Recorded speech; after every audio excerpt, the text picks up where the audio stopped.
When Star Wars Jedi Fallen Order released back in 2019, it was comfortably the best Star Wars game we'd gotten in over a decade, thanks to its excellent character work and satisfying Souls-inspired combat. And as a huge Star Wars nerd, it was one of my favourite Star Wars games ever. So I've been jonesing to get my hands on its sequel, Jedi Survivor, since it was revealed last year. Star Wars Jedi Fallen Order laid an excellent foundation, and I thought Jedi Survivor had the potential to shave off the few rough edges of its predecessor and give us the ultimate Jedi simulator. And in most ways, Jedi Survivor does achieve this. The story is bigger and more ambitious, the characters are even more nuanced and fleshed out here, the lightsaber combat is so perfectly refined that it's almost impossible to fault, and Survivor's scope is vastly bigger than Jedi Fallen Order's, with environments that dwarf anything found in the first game. All of this basically makes Jedi Survivor my dream Star Wars game in many ways, but unfortunately, Survivor also brings with it some rough edges of its own in the form of a litany of technical issues that prevent this excellent game from being the true slam dunk that it should have been. Star Wars Jedi Survivor picks up 5 years after the end of Fallen Order, reintroducing us to a now slightly older and wiser Cal Kestis, who's grown a little more gruff and jaded as he's continued his crusade against the Empire for the past 5 years, running missions for Saw Gerrera and hitting the Empire however he can. We quickly learn that Cal's now fighting this battle solo, as the crew of the Mantis disbanded between Jedi Fallen Order and Jedi Survivor, with each member of the team pursuing their own goals. Grease has settled down on Kobo and runs a cantina. Merrin is out exploring the galaxy to find herself and figure out what role she wants to play in the world now that she's the last Night Sister with no real home to return to. And Seer has been on Jedha establishing a new Jedi archive. Because of this, after a thrilling opening sequence, Jedi Survivor's pace slows down a lot, and Jedi Survivor gets off to a little bit of a slower start than Jedi Fallen Order, as the first chunk of the story largely revolves around getting the gang back together, while also establishing Survivor's villains. But that's not necessarily a bad thing. Survivor's slower pace feels earned, and it allows the game to take its time further developing its wonderful cast of characters, who I've been dying to get more of since finishing the first game. In fact, I was so hungry for more of this crew that I even read the aggressively mediocre tie-in novel Star Wars Jedi Battle Scars, which I do not recommend wasting your time on. But when things do get rolling in Survivor, they never slow back down. The back half of Jedi Survivor is just relentless. It's twist after twist, and exciting set pieces galore, as every unresolved plot thread intertwines in Jedi Survivor's epic final act. So trust me when I say, you do not want to let this game get spoiled for you. There are moments in Survivor where the game hits you with an absolute gut punch of a reveal, only to catch you off guard again with another twist when you think the big reveal has already happened. I'm not exaggerating when I say I got chills about 5 separate times in the back half of Jedi Survivor. Jumping into Survivor, I was immediately reminded why I fell in love with this cast of characters the first time around. I always liked Cal as a protagonist, and I think he only grows to be an even stronger character throughout Survivor, as the story forces him to wrestle with some compelling moral quandaries. Grease still provides excellent comic relief, and Cal's robotic buddy BD-1 remains one of the most charming droids in all of Star Wars. But this time around, it was Merrin who stole the show for me, as we see the duality of her kicking Imperial arse, and also opening up more and showing her softer side, with the bond between Merrin and Cal that blossoms and then flourishes throughout Jedi Survivor being the strongest aspect of the game's story. Jedi Survivor's cast also throws some newcomers into the mix, like Boda Kuna, a mercenary who joins the crew's fight against the Empire after running a mission with Cal for Saw Gerrera. I was initially a little concerned that Bode would just fill the archetype of the charming rogue while lacking any real substance, but as the story unfolds, Bode grows into one of Survivor's most compelling characters once you come to understand his motivations. Though I do think there are aspects of his storyline that are a little rushed as Survivor starts barreling towards its massive ending. Jedi Survivor has to juggle a significantly larger cast of characters than Jedi Fallen Order, but it does so effortlessly, ensuring that each of the Mantis's crew members is given their moment in the spotlight, and nearly every major character undergoes significant growth throughout Jedi Survivor, and are in a completely different place from where they started by the time Jedi Survivor's story reaches its conclusion. The cast's performances are great all around in Jedi Survivor, but I'd be remiss to not give extra props to Cameron Monaghan, who once again gives a killer performance as Cal Kestis. And as a side note, I've got to say that I'm a little surprised we haven't seen Cal pop up in live action yet. It seems like it would work perfectly. Cal's a character that's largely well liked by Star Wars fans, and he's played by an actor with a ton of experience. There's even already been 2 Star Wars TV shows that take place between episodes 3 and 4, just like these games. Get on it, Disney. Something I love about Jedi Survivor is its inclusion of absolutely bizarre alien creatures in the cast, like Turgle, a goofy frog-like creature who feels ripped straight from a Rick and Morty episode, and Scuva Stev, a slug-like fisherman who tells you tales of his adventures whenever you stumble across him on the map. I always hate when Star Wars feels like it's focused only on human characters, when it's a universe populated with so many weird and interesting creatures. Thankfully, Jedi Survivor is never afraid to embrace the strange side of Star Wars, which holds so much of the franchise's appeal to me. I've always been a fan of Jabba's palace, and any of the cantina scenes that showcase a million unique alien species. And yes, I even like the Canto Bight sequence in The Last Jedi for this very reason. I don't want to say too much about the overarching story of Survivor, as I wouldn't want to spoil anything, especially as so many of Survivor's trailers were very cryptic so as not to spoil the many twists and turns of the game. For instance, we kept seeing a mysterious one-armed character in a tank, who we now know is named Dagan Gera, but they never really told us much more about him, as doing so would spoil some fun moments, so I won't say much more as it's too hard to dance around spoilers, but I will say that as a huge Star Wars fan who's read most of the canon novels, I found Dagan's place in the world and how he fits into the story incredibly interesting. I also found the secondary antagonist Ravus surprisingly cool. While his personality is just that of a generic grunt, the way he can sustain so much damage and reattach severed limbs with tentacles that jut out of his body makes him feel unstoppable at points. While overall I might still enjoy Fallen Order's story just a smidge more, I think Survivor's story is also great, particularly in the way that it connects to unexpected time periods in interesting ways, and displays such reverence for the various eras of Star Wars. You can feel the team at Respawn's love of this universe bleeding through in every aspect of Survivor. Of course, the star of Jedi Fallen Order was its Souls-inspired lightsaber combat, and Jedi Survivor has taken that rock-solid foundation and refined it to perfection. The big evolution in lightsaber combat comes from Jedi Survivor's new lightsaber stances. In Fallen Order, you could rock a normal lightsaber, as well as a Darth Maul-esque double-sided lightsaber, both of which make their return here. But in Jedi Survivor, you also have access to 3 additional lightsaber stances: Crossguard, Dual Wield, and Blaster stance, for a total of 5 all up. The single lightsaber is a balanced stance that will serve you well in most situations. The dual wielding stance is very fast and aggressive, making it perfect for one-on-one fights. The double-bladed saber is ideal for fighting groups, as its sweeping attacks can take down half a dozen stormtroopers in one swift combo.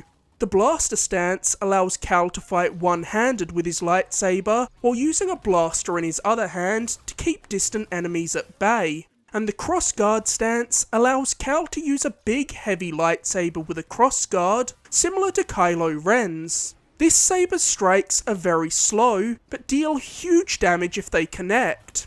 Each of these styles has its merits, but I found myself quickly gravitating towards the dual wielding stance. Cal's quick strikes in this stance make short work of most grunts, and I always felt like I was still capable of quickly defending myself whenever I needed to. Conversely, the stance that immediately lost my interest was the cross-guard stance. I just found this stance too slow and lumbering, with each lengthy swing leaving me wide open to enemies' attacks for far too long. Combat is all about getting in the rhythm of knowing when to attack and when to be on the defensive, looking for the perfect opportunity for a parry. And once you have that rhythm down, Jedi Survivor's combat is endlessly rewarding. Perfectly parrying an opponent's strike, and then taking advantage of the window where the enemy is wide open to plunge Cal's lightsaber straight through them feels incredible, and there are so many slick finisher animations that make Cal feel like the refined Jedi Knight that he now is. I especially love that when Cal is fighting alongside an ally, they'll dynamically come in and perform some team-up finishes with Cal, and you can even give these allies some simple commands both in and out of combat, asking them to flank enemies and create new pathways for Cal by grabbing objects he can't reach. One small addition that makes a huge difference to combat in Jedi Survivor is the addition of dismemberment. It cannot be overstated how greatly dismemberment improves the sense of impact your attacks have. One of the few issues with the first game was that occasionally your lightsaber could feel more like a blunt weapon, almost like Cal was wailing on that game's human enemies with a pipe instead of a lightsaber. Now, most stormtroopers go down in one hit from the lightsaber, and often you'll see a limb fly off as Cal's lightsaber glides through them.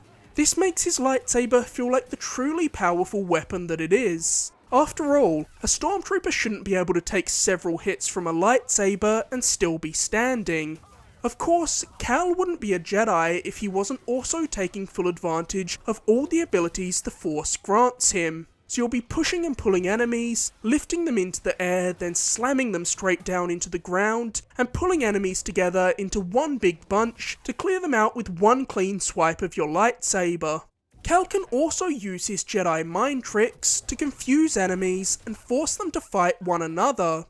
As Cal fights, he builds up the energy to perform his ultimate move, where by pressing L3 and R3 at the same time, he can slow down everything around him, allowing you to take down entire groups of enemies before they're even aware of what's happening.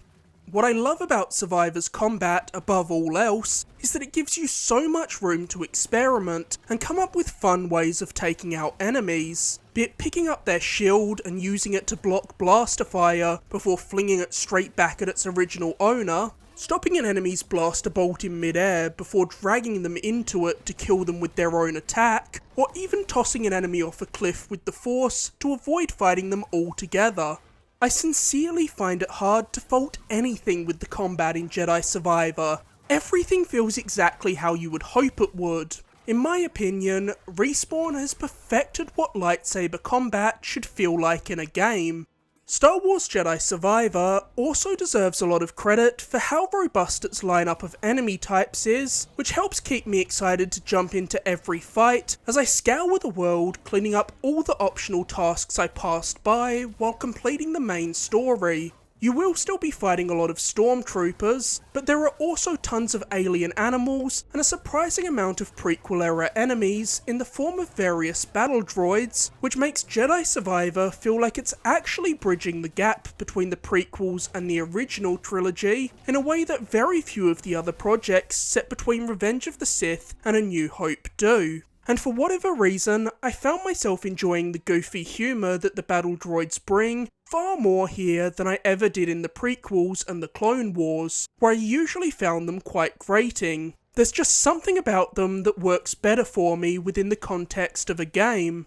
I also appreciate that Survivor doesn't make you wait to get to all of the most exciting enemies. I was fighting a Rancor within my first few hours of Jedi Survivor.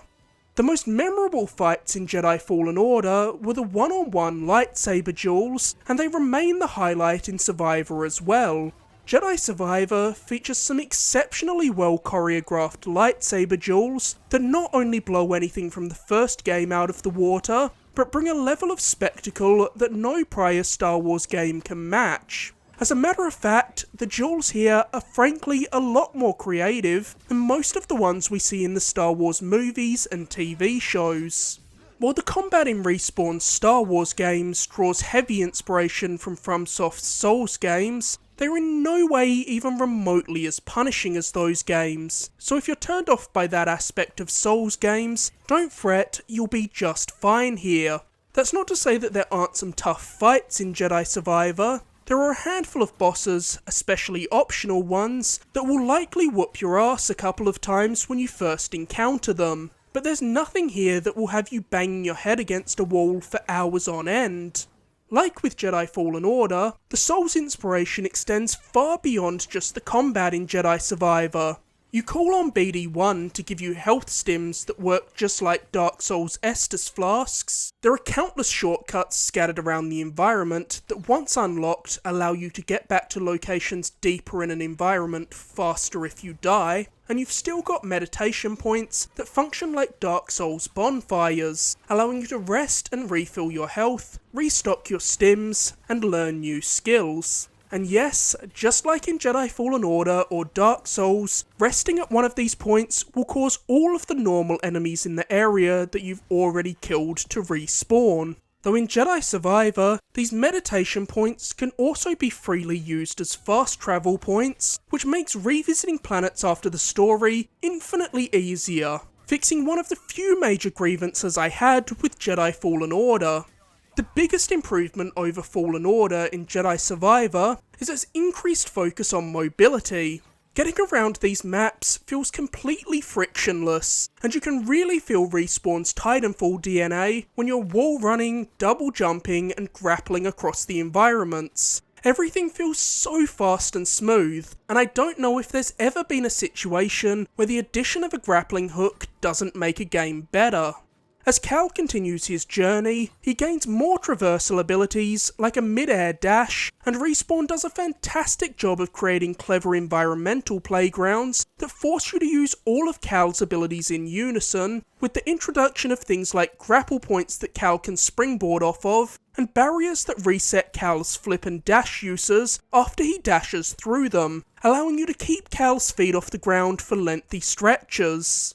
There are also some clever environmental puzzles in Jedi Survivor that have you doing things like moving objects to manipulate the wind, blocking the current to prevent it from sending Cal plummeting to his death when he attempts to make a jump, or redirecting it so the wind is at Cal's back, allowing him to leap far greater distances than he normally could. The new ways to traverse the environment in Jedi Survivor don't stop with Cal's abilities, thanks to another new inclusion that we saw teased in trailers, mounts. Cal can enter the minds of wild animals to tame them, and then ride them around environments to get from point A to B much faster than he could on foot.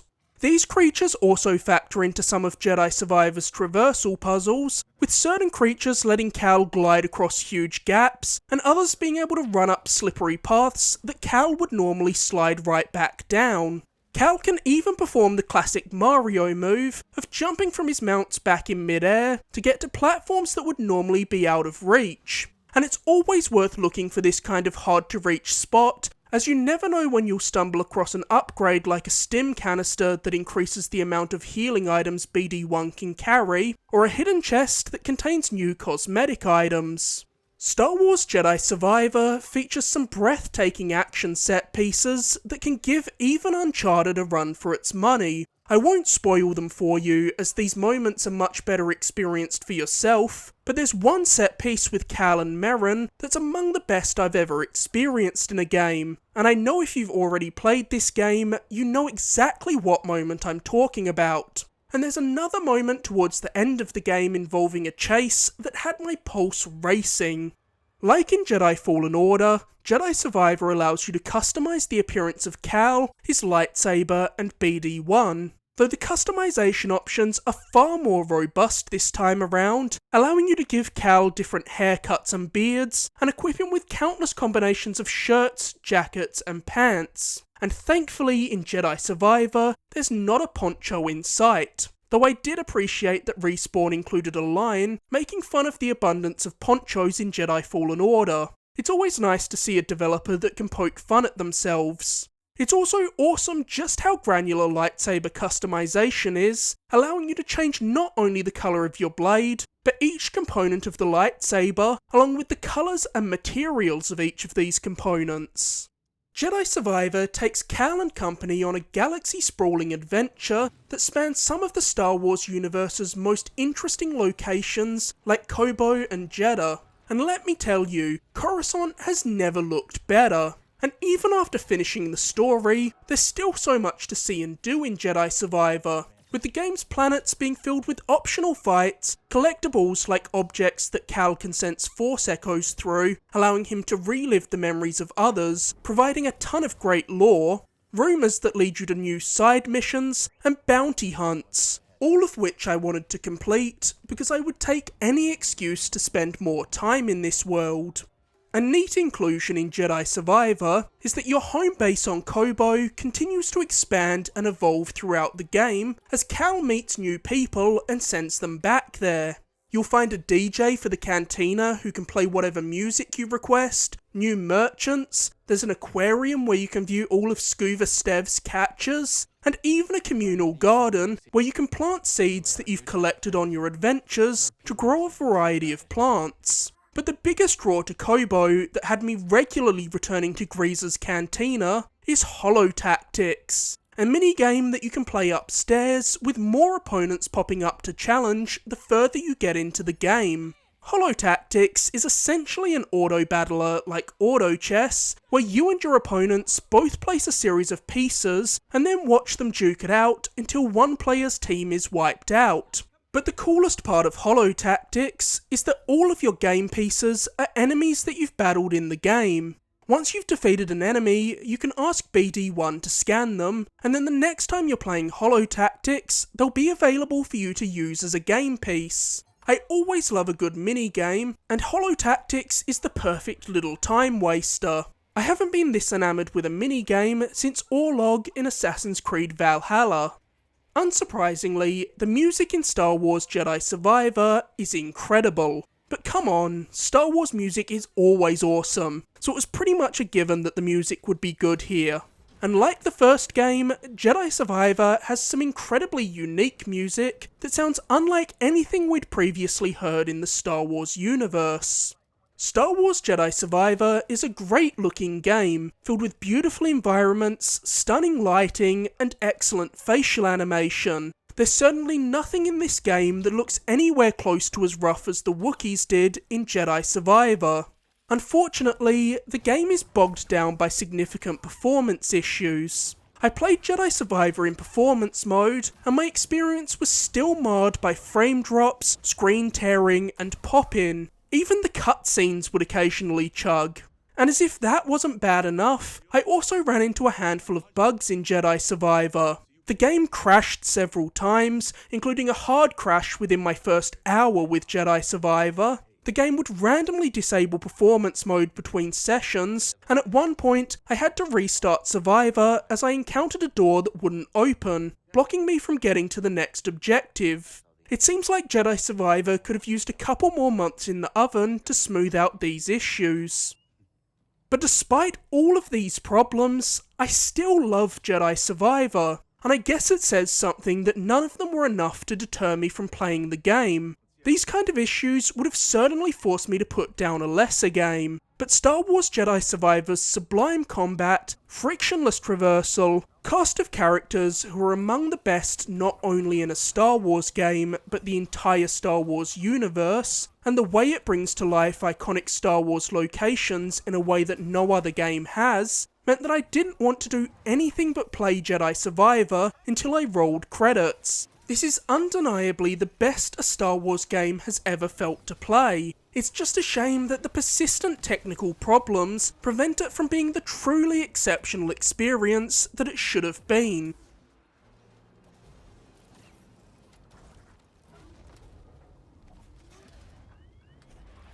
As always, thank you so much for watching. If you enjoyed this video, be sure to like, subscribe, or leave a comment. You can find countless other reviews on my channel, including my recent review of Dead Island 2, and be sure to stay tuned for my upcoming review of The Legend of Zelda Tears of the Kingdom.